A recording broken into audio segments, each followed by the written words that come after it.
colour আছে colour change কৰবে black কৰবে ৰেড ব্লু ইয়েলো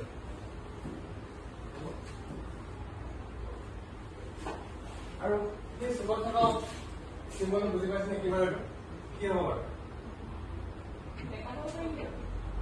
দেখাব নোৱাৰে এটা কপি হ'ব ভাল নেক্সট এটা কি হ'ব বাকি বহুত ইটালিক অপশন লাগ থাকে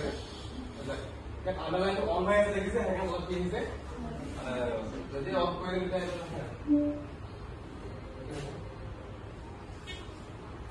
এইবিলাক কিন্তু আমি ইৰেজ কৰিব নোৱাৰা আছে ইৰেজ নহৈছে নৰ্মেল লিখি